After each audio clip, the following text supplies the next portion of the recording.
It looks like we are live. Oh, there we go.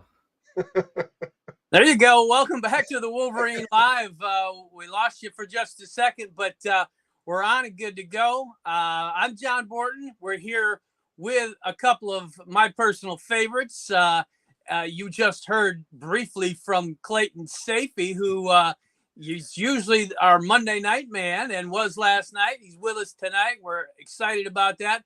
And Tom Crawford, that's here with us every Tuesday night, that brings it to you very raw and very with a nice mixture of skill and emotion. He does it on Press Pass on Sunday nights. He does it on his own podcasting network. And, of course, Clayton Safey, one of my colleagues at the Wolverine and someone who was there front and center listening to Jim Harbaugh today. We're going to talk a lot about what Jim Harbaugh had to say.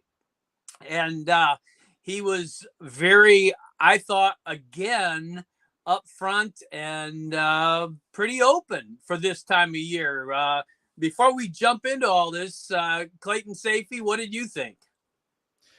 Yeah, I thought so too. Felt similar. JB, I know before the presser, we were talking, all right, are we going to get Big Ten Media Day, Jim Harbaugh, or are we going to get a little bit more tightened down, fall camp, season's coming, Jim Harbaugh? And maybe it has to do with the schedule, as Tom, I know you have some takes on, that it's not Notre Dame right out of the gate or whatever.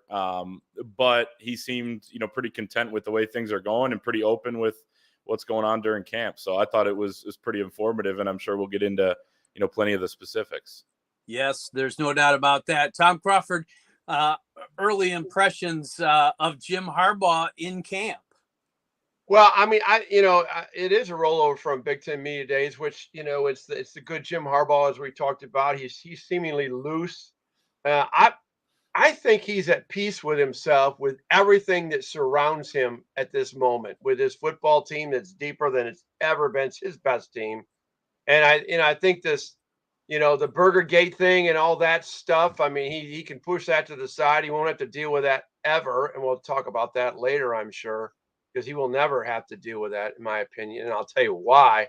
And then just, other than an injury or two that he mentioned, one in particular, working something through comment, which means that's not a good thing. He's working, Maureen Walker and everything, working something through. Other than that, it sounded like, and you guys were there, it sounded like it was just the good Jim Harbaugh, and it's good to be that way, right? No doubt. And I agree with Clayton. I think that Jim Harbaugh and you saying that he knows he's got a stacked hand. He knows he's got a strong team.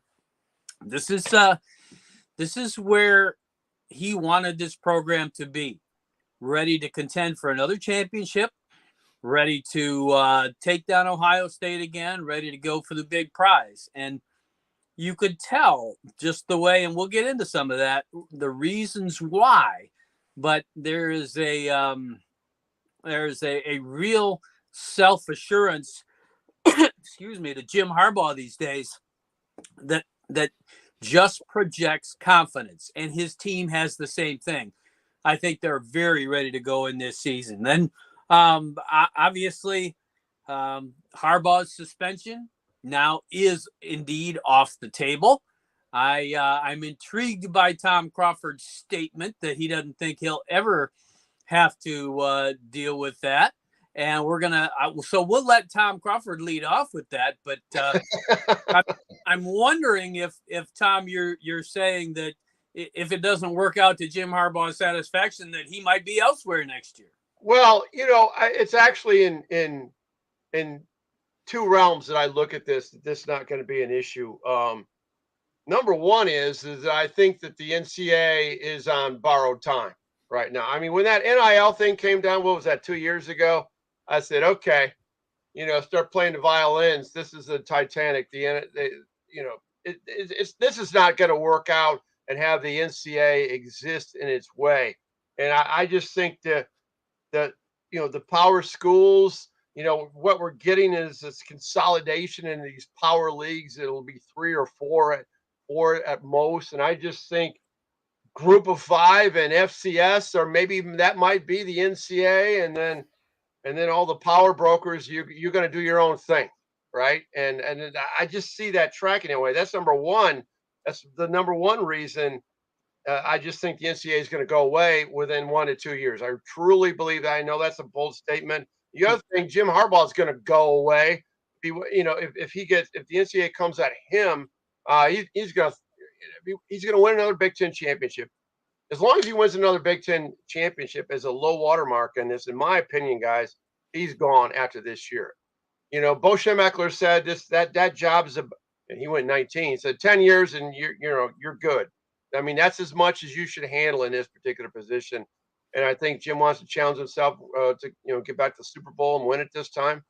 I think he's fed up with all this crap. I think that's why he has this kind of this bravo about he's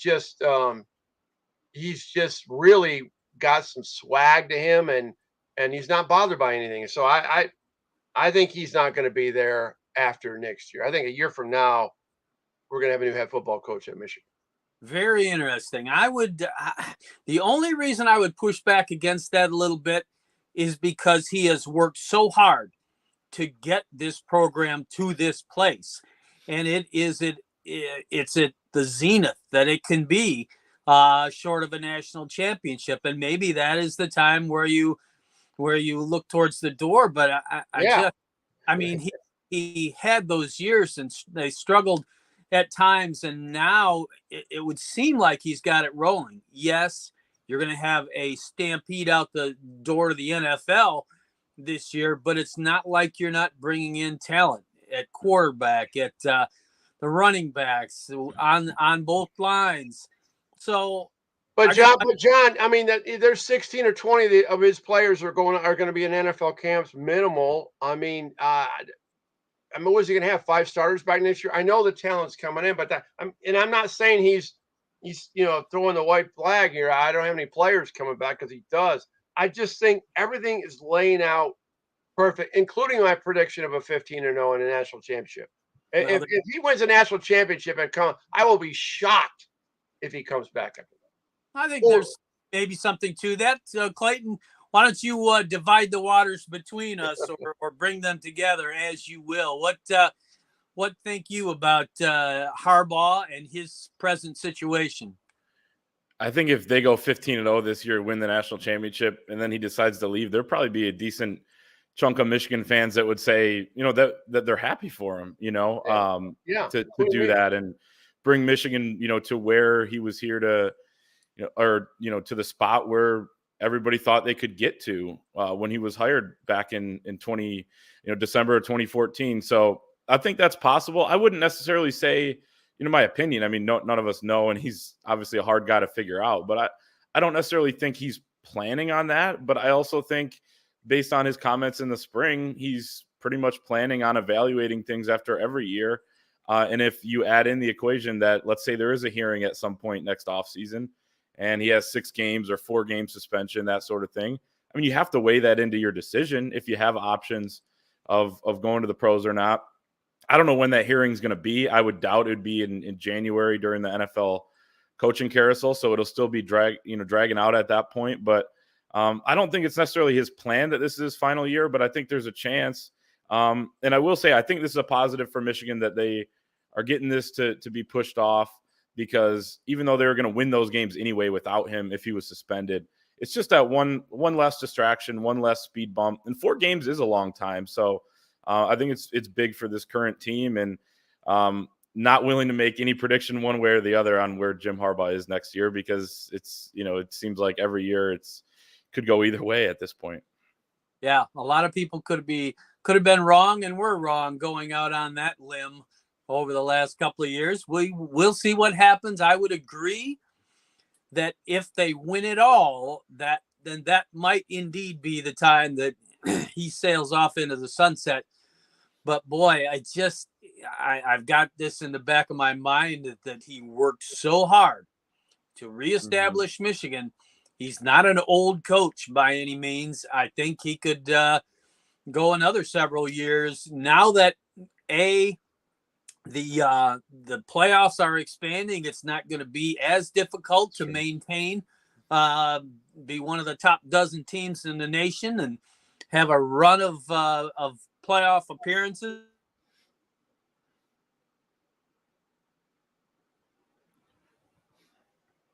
Hey, Clayton, you take over. Yeah, we can't hear you, JB. Can he hear us? I don't know. Megan, can you come in here and figure this We out? can't hear John at this point, so Okay. all right, it's just Tom and I for the moment. All right. You steer the ship here. Tom, here's something that is, JB was about to make a great point, but here's something that I think of too when you look at the long-term future of Jim Harbaugh is if you're Michigan, one, I think they need to get a contract ready for whenever they're ready to sign something after the NCAA stuff. It seems like that's the hurdle right now, right? Right. Is kind of waiting for that to play out, showing the NCAA that you're taking it serious. I don't necessarily agree with that because I don't have a lot of love for the NCAA or this whole process. But another thing is they got to get their NIL in order. They got to get everything in order so that it's very, very appealing for Jim Harbaugh to stay as well. I think that's a factor too, because he's going to look at everything in January and say, well, if we're not set up for future success, even with the expanded playoff, then maybe I will assess my options again.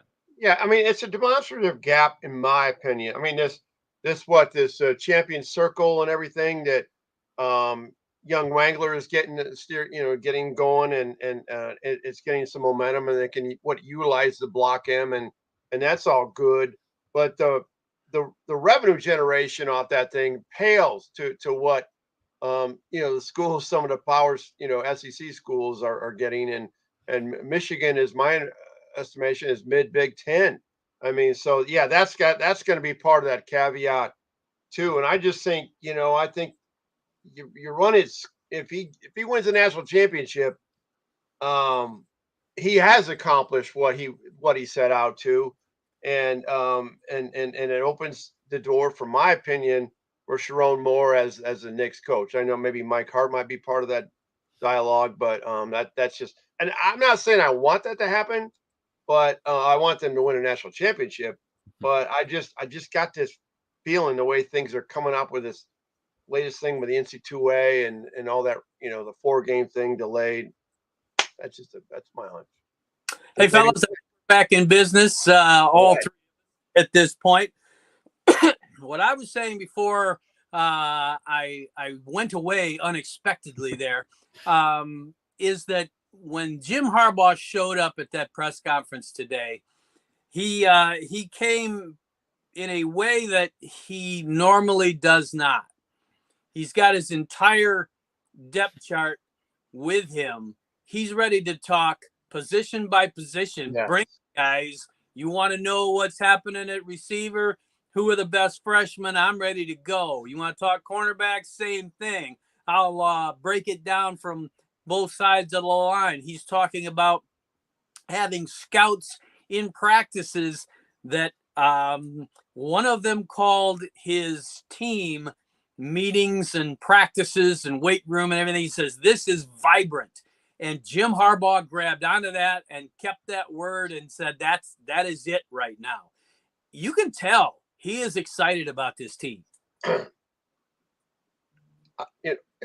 agree. And that's where I think this confidence, and the problem is, though, it's like, I know we're going to talk about this talent evaluation and who's ahead of who. I know, and both you guys were there, but I think the practices right now are going to be more difficult in those first 3 games. In turn, I mean, the competition is keen, and I think it sounds like to me he's insinuating decision making on who are the ones and the twos at that one particular corner spot, and then there's an injury involved in that, or the third wide receiver, or the 2 tackles, right? Right tackle and the left tackle, and the switch and all that stuff.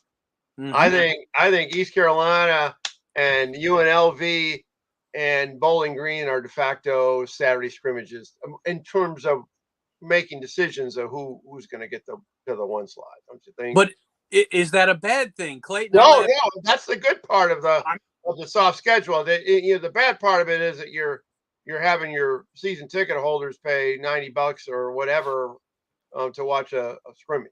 That's always been my bugaboo.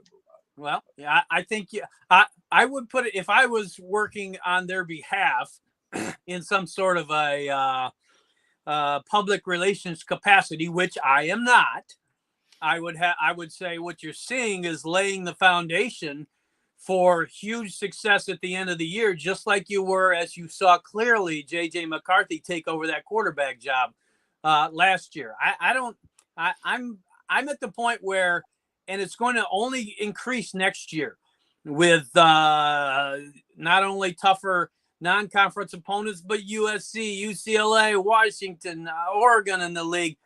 At that point, I think, man, you can have all the easy non-conference schedules. Well, yeah, if you play those teams, I mean, do you actually think that USC and UCLA or Oregon and Washington are going to be on Michigan's schedule next year? No, I think that they'll play at least a couple of them a year, though, and you add that in with Ohio State every year. I agree with you. You know, you throw Penn State or Wisconsin. I'm with you on that. I'm totally with you on that. Okay. But I'm just talking. I'm staying in the moment of this year and how they're going to have to navigate this season, and that's what, you know, playing those three teams out. Let's just do evaluation, and I hope there's a ton of kids in there. I hope there's 6 running backs in there, and I hope there's 8 or 9 receivers going in that rotation, because let's treat it what it is. I would agree. Clayton, your thoughts? Well, yeah, a couple things. One, I agree that, you know, to me, this team, you know, maybe another team, and even last year's squad, like we saw them face kind of a speed bump against Maryland, especially early in that game in the Big Ten opener after playing, you know, cupcakes the first 3 weeks. They got over it. Then they kind of progressively got better and better. They started to hit their stride, you know, maybe second half of Indiana, you know, some parts of the Iowa game, and then they were kind of off and running. I think this team, with everything they have coming back, they're going to be able to have the starters play the first half, you know, in some of these games, get a big lead, you know, be fresh for when the Big Ten games come around, and they won't really miss a beat. Jesse Minter was talking on BTN the other night, you know, when they were out at training camp, and he said that they're really focusing this year on building the depth. You know, he had 22 guys last year that could play the first half of the first game. He wants 26 this year. And the second thing he mentioned is being healthy and being fresh at the end of the year when it matters most. Michigan really wasn't last year. They got through Ohio State, but the TCU game, I mean, you had some bumps and bruises, some guys that were out, obviously Blake Corum being the most notable. So I like kind of how they're approaching this. And then the competition part, to me, is something that stands out when everyone asks, is this team going to be complacent? You know, how are they going to have an edge now that they're the team that everyone's hunting, as opposed to being a little bit more of that underdog? They're the Big Ten favorite. But you have competition at so many different positions that I think that's keeping them sharp. And, you know, they're going to be, I think by the time Big Ten play comes around, they're going to be ahead of where they were last year. And Jim Harbaugh said that they're ahead of where they have been in the past. The first scrimmage in the Big House on Saturday was crisp. And, you know, he said freshmen weren't forgetting everything they learned, and other guys weren't freaking out in the moment, you know, being in the Big House for that first scrimmage. So I think they're ahead of schedule, and the schedule won't be much of a factor for them. I think they're going to be just fine. I would agree with that. That was certainly him talking about the scrimmage was a highlight of today. He was very excited about the scrimmage they had at Michigan Stadium. One of the lower points was when he acknowledged that Amarian Walker, who has been battling for a cornerback job, is working through something. That means, you know, you're out and you're hurt. Injury. That's his word for he's got an injury. Yep. No doubt about it. And when you're in Amarian Walker's position, what I think that more likely than not, you are going to see someone else other than that young man start in the first football game. And the reason I say that is, I mean, he was going into spring ball, talked about by Jim Harbaugh as someone he considered a starter. But then by the spring game, there were some obvious holes in his adjustment that were visible to all. And he was going to work really hard to, you know, learn to be a cornerback. Now, if you're missing a significant part of the fall camp, I just wonder if you have time enough to prove that you've gotten to where you need to be. Clayton, thoughts about that? Well, you may, you know, the good news on Amorian Walker is Jim Harbaugh said he should be back in 4 to 5 days. We saw him late last week in crutches entering the building during a press conference. So that's obviously never a good sign, but sometimes it's precautionary. So I don't know, or not necessarily going to speculate on what exactly it is, but it is good news that it's not long-term, because Jim Harbaugh did talk about one walk-on who does have a long-term injury. So that's good. And maybe he can get, the last week and a half of camp, you have game week, and then you do have some of these early games where he's going to mix in. Corner was one of those spots where Jim Harbaugh said they're going to go with the Michigan method, which is now, what it's called. They're going to play, maybe start a couple guys at offensive tackle or a couple guys at corner the first week, start another group the next week, and see who fares the best by, potentially game 3. So I like that. I think that's going to give Amorian Walker a chance. But at the same time, I agree with you, JB. I think it's going to be someone else opposite of Will Johnson, at least to start the year. And that someone else is Josh Wallace. I mean, everyone we've talked to has raved about not only his maturity, the leadership he's come in with. He was a captain starting his sophomore year at UMass. He's an impressive dude. He had a great interview last week with John Jansen. So I think it's going to be him. And as Jim Harbaugh said, I like to hear this, because I've been saying the same thing. They're at their best when Mike Sainristil still can play nickel. And that means someone else has emerged at corner for them to feel good enough about Mike Sainristil still staying at nickel. So I think Josh Wallace might be better than we maybe thought back in June when he joined the team.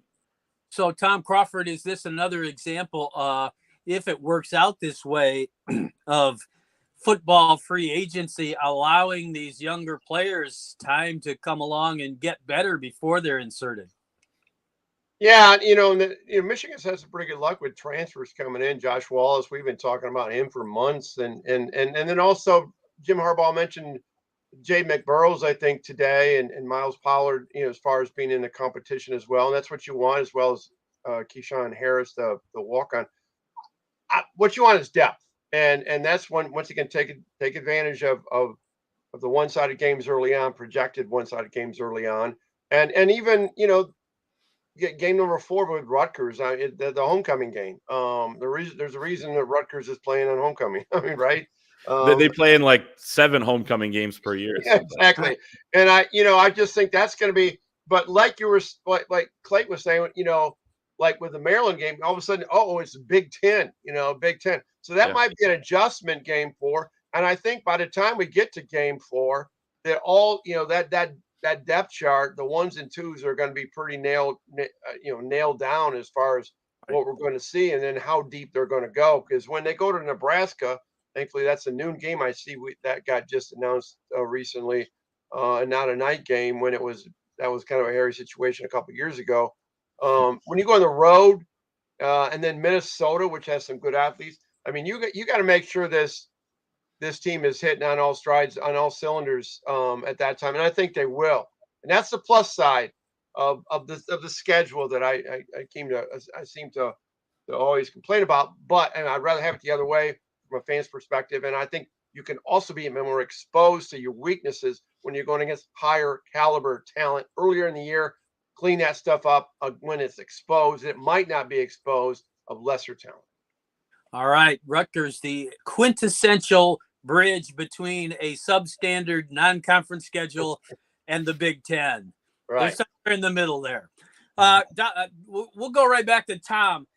Can you picture, Tom, a 6'3", 239 pound kick returner? Alex Orji. Yeah. Jim Harbaugh talked about as having that opportunity, and he was coaching from the podium. He said, if our blockers on our kickoff team get better, because Alex Orji is also a quarterback. Yeah. He doesn't want him getting hurt. He says, we need to, I thought this was kind of a brilliant move. Okay. You're nudging your blockers on the kick team, but you're also talking about somebody that could be one of the greatest kick returners we've had. So your thoughts about that? Well, I mean, I look at Alex Orji as a slash guy. Multiple guy, he can do multiple things, and an athlete, if you will, that can be utilized on this team. I mean, when you look back at Michigan, the past several years. I mean, there hasn't been. I mean, I'm trying to think when Michigan's kick return team. I mean, J.U. Chesson. I'm trying to think of some others that where there's a threat that Michigan's going to get good solid returns, both in kickoffs and kick receiving. And so I think that's good. And the size blows me away. I think Bruce Feldman, national media guy, put him on the freak list. I mean, he's really digging deep. If he's, I mean, he's that dude's doing his homework, man. He picked up Alex Orji. I mean, that means he's scouring all these Power 5 teams, finding out how these players are going to be utilized. And hey, I go for it. I'll tell you what, if you can set yourself up in good field position, if you get it out to the 30, 35-yard line, that field to go the distance to Pater is much shorter. I think it's a heck of it. I think it's a great thing. All right, Clayton, your thoughts on Alex Orji, not only as a potential kick returner, but also how does he mix in, if he does, much at quarterback this year? Yeah, I think he's always been interesting to me. I wrote an article about a month ago about the biggest wild cards on this team. We could see him either not play at all, or you could kind of see this guy have a role. And there were a few guys in that bucket, and Alex Orji was right there. And now I didn't even consider the potential role for him on kick return. But yeah, I think we could see something in short yardage situations. At the same time, do you want to take JJ off the field? I don't necessarily love that. So it feels like one of those things that Jim Harbaugh kind of talks about in the offseason, like Dan Villari is going to be Taysom Hill, and I'm probably blanking on a few other ideas. But I do love that about Jim Harbaugh, how he's a big picture, thinker, and he's always trying to tinker with something. And maybe he had an idea one day to put Alex Orji back there at kick returner, and he has the perfect traits for it. I do want to remind people that Jim Harbaugh ran down on kickoffs as a rookie for the Chicago Bears. So this is not totally unprecedented, although this isn't as crazy as Jim Harbaugh running down on kicks. And I do have a quote from him from 1988 once he was tabbed the starter. He says, I had asked them to be on special teams because I wasn't feeling a part of the game. I was waking up on Mondays feeling like the day before was a stroll in the park. I wanted to wake up with pain again. That's a heck of a quote. And, Alex Orji, I would love to see it, but yeah, you're right, JB. He was nudging the kick return team to make sure they're blocking a little bit better, because you can't get a quarterback hurt back there. That would not be good. But he's a freak for sure. So I'm glad he made that list. Where is he, Clayton? Where is he in the depth chart at quarter? Is he like the 4th string? Where is he at right now? Yeah, I'd say 3 or 4, right? I mean, yeah, I wouldn't put him higher than 4. I mean, it depends on what you're talking about. If you're talking about in the red zone, maybe he moved up a little bit, but they've got a couple guys I would think that would be ranked ahead of him just in terms of coming in and running the regular offense. I would say the pecking order is different when you're looking at if they had to have a guy start a game, it's probably Jack Tuttle or Davis Warren. But, if let's say there's 4 minutes left in the second half and JJ is in the tent or whatever, and you have the ball, you might want to run some plays with Alex Orji. I think they probably, have some good stuff in that playbook for him. Also, Jim Harbaugh was talking freshman gold when he had his list out, and he was very, very open about freshmen that were coming along. Defensive tackle Cameron Grant, Trey Pierce, you're talking about these guys is outstanding and probably being in the rotation at defensive tackle, even as freshmen. He talked about the corners, DJ Waller, Jared Hill, Cam Calhoun, guys that are coming on fast. You were there, Clayton. Your thought, were you a little surprised that seeing these names ticked off that quickly? And it wasn't one of those deals where he's going to name everybody on the roster or everybody at a position. He just seemed genuinely excited at some of these rookies. I think so too. I think there were a couple positions where it felt like he was starting to list everybody, but when he was talking about those freshmen, I think those are guys that generally popped actually at the top of his mind. I don't even know if he was looking down at his list at that point. So I thought that was a little bit telling. And then also the freshman at wide receiver, who Sharon Moore was on BTN last night talking about those three, how they've impressed. He said, we're going to need them early on in the year. Jim Harbaugh said basically the same thing. How that, Carmelo English, and he went in detail about Samaj Morgan and the way he can catch balls away from his body and all this. I do think a couple guys at receiver are probably banged up right now, so maybe they will need him early on. But I think, truthfully, all those guys stood out to him. I don't know how much the D linemen and corners will get in the actual rotation, but I think those are all guys we're going to be seeing in the second half of those first few games, and we're probably going to be saying, Etta at 295 pounds, this dude is legit. So those are definitely names I'm going to be keeping an eye on. There you go. And Tom Crawford has been talking for some time about wide receiver depth and who is going to step up. You had Jim Harbaugh not just talking in generalities, but talking about how these freshmen were coming out of moves as smoothly and quickly as he had seen before. That's got to be good news to someone such as yourself, who has been saying consistently, okay, what about receiver? What about depth? Well, when you're following this Michigan football program, and I'll go back to, I think it was the fall of '73 when freshmen could play on the varsity for the first time, and they had Jimmy Smith. Remember Jimmy Smith? Oh, yeah. From Blue Island, Illinois. Went on and played with the Steelers.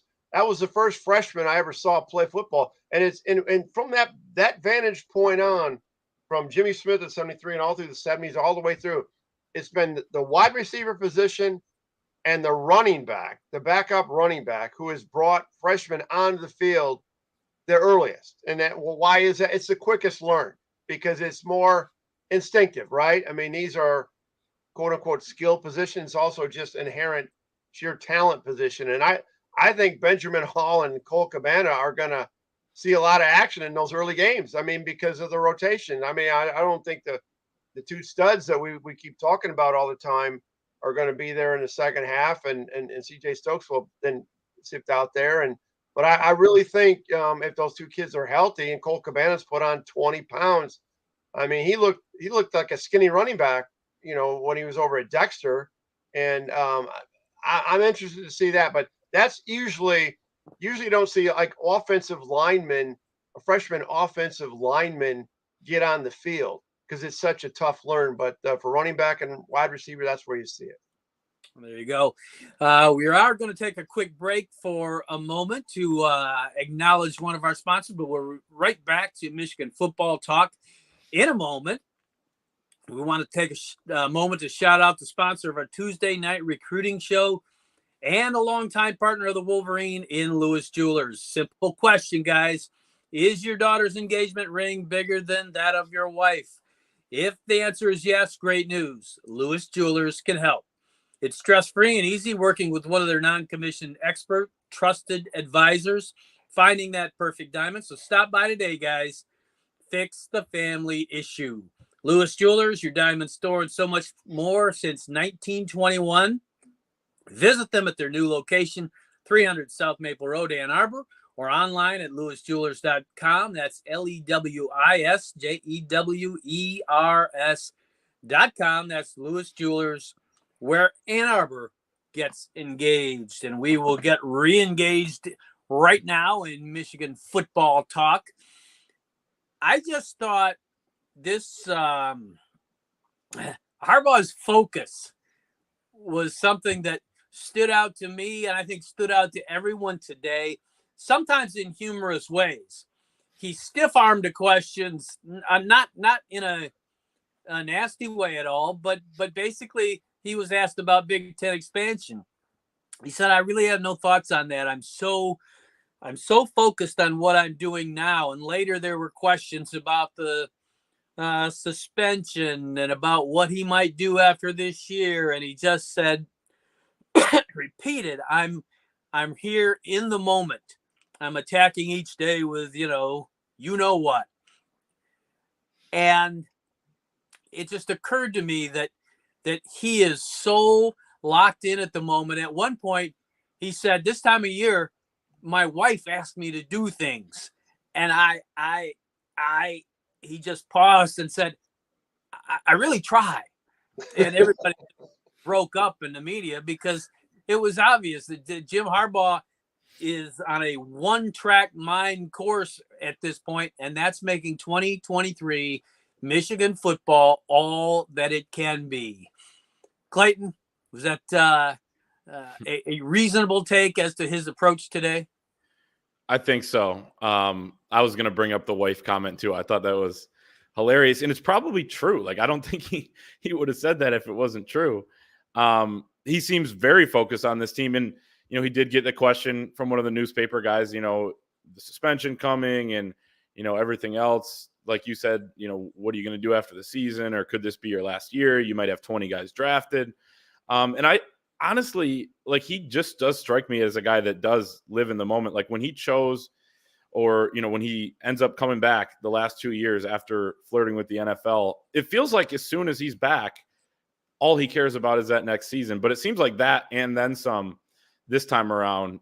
He just seems so engaged. He was so happy to be on their off day, grinding with the coaches, trying to make the next practice the best. And he was smiling, talking about cutting up film from the practice before. I mean, the mundane things, it just feels like this team is so focused and really just has things down at this point. And his staff is a huge part of that too, I think. Yeah, no doubt about it. Tom Crawford, you've been watching closely Jim Harbaugh these last few weeks. What jumps out to you in the area of being locked in? Well, you remember Big Ten Media Days in 2015, okay? So I think it was in Chicago, and he declared after that, okay, we're going into the submarine now. Remember the submarine thing? I do. And it's like, what do you mean by the sub? I mean, it's like no one's talking to anybody in this program for like 3 or 4 weeks, and that really struck me. I mean, I think it might have laxed a little bit, and you had parents of players say, hey, does that mean I can't text you? I mean, it was really a weird declaration that got a lot of mileage. And think about how far he's gone from that point to now, as far as interacting. Yeah, he has his moments in it, and his moment will be if he loses a game. I mean, you remember post game Michigan State 2021, and in the post game, that was the bad at Jim Harbaugh. That's the short answers, and he's out of there in no time. I mean, you're not getting anything from a media standpoint. But I'm always one of these guys you got to take the good with the bad. I guess I'm a Kirk Ferentz kind of guy because he can do it both ways. And maybe Kirk Ferentz is unusual in that regard. But I just think he's at a, like I mentioned before, I think he's in a better space right now. But this guy, Clayton talked about staying in the moment. This guy stays in the moment.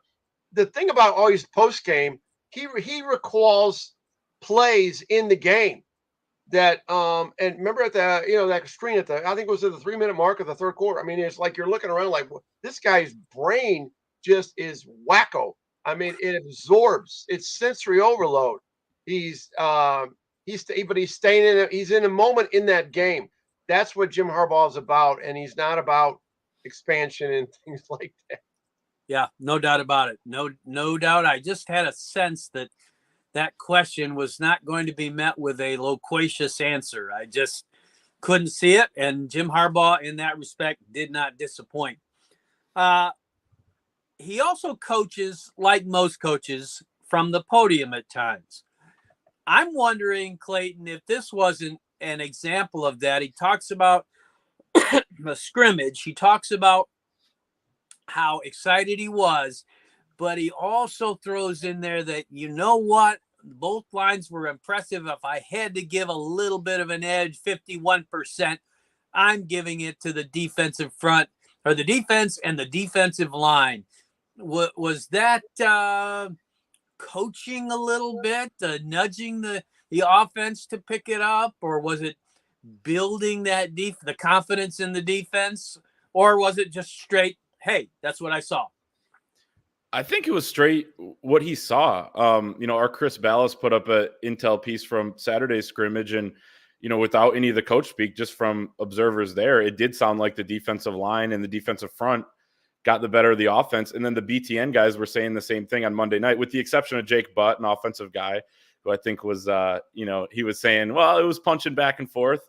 And that's fair. And that's good to hear too, right? Iron sharpens iron, as the cliche goes, but it's absolutely true. So I think what that did is tell me that defensive line is maybe a little bit better than I thought. Maybe some of that Chris Jenkins hype is a little bit more legitimate. I think, I always thought he was going to have a big year, but could he be an All-American type of guy? I mean, everyone is mentioning him as somebody who's just taken that big leap. There's breakout guys. I think he was that last year.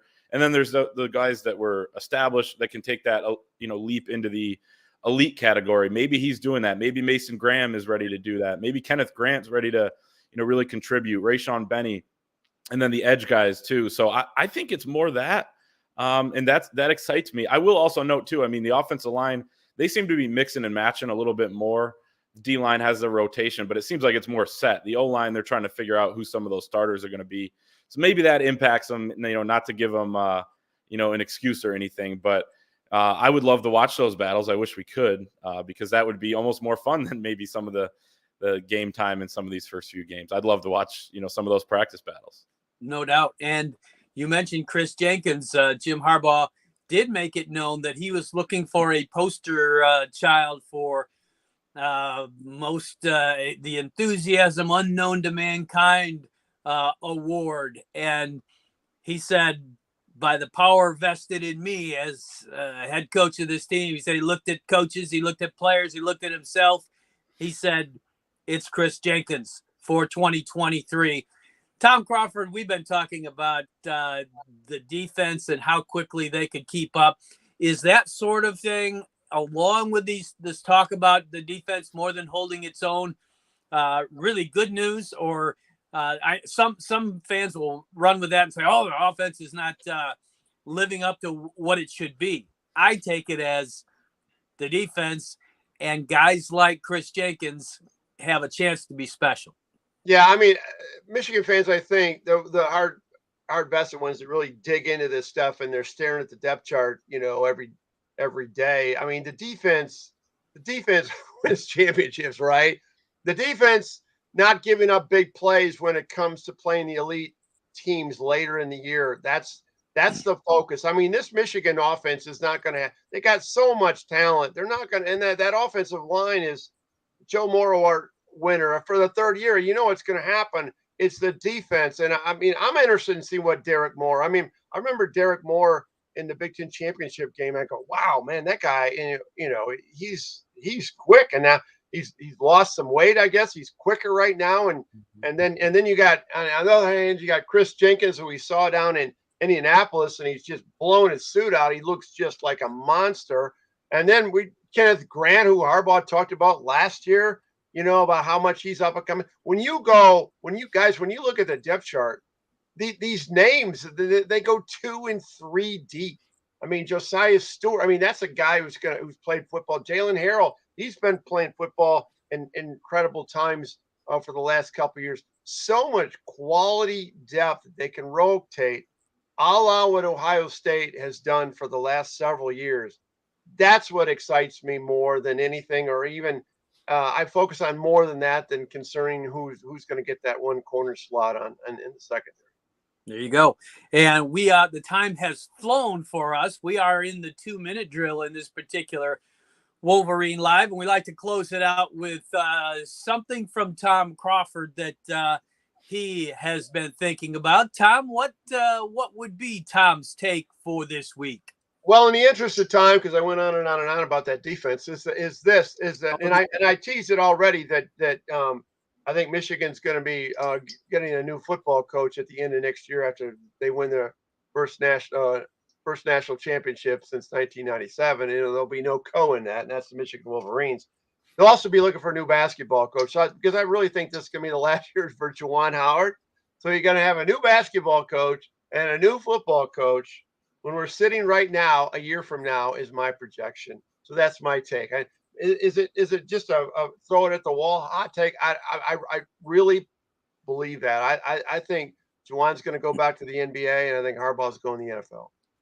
Wow. Okay. Well, we're going to let Clayton Safey have the last word on this. And Clayton, what I'm asking you is, of what Tom just said, is he Is he going to be the great seer of 2023? Or is he going to wind up being Sparky Anderson saying that Howard Johnson will be maybe one of the Tigers' all-time greatest third basemen? Oh, Joe. I do know who Sparky is. I don't know who the other guy is. So this is the young guy we're talking to. Tigers' greatest third baseman. Okay. So, I mean, I think both are possibilities. If they both happened, together, Harbaugh leaves, Juwan leaves, I'd be surprised. But no, Tom, it's not that crazy. And I've had that thought more and more throughout the offseason because look at how hard it is right now to build a roster. I mean, they have 2 more scholarship spots. It's ridiculous. Right. I do a basketball podcast, and we said we're going to do it with a couple of former players. Well, let's get the roster in gear. Well, I mean, what are we going to do? October before we find out who's on that 13-man roster?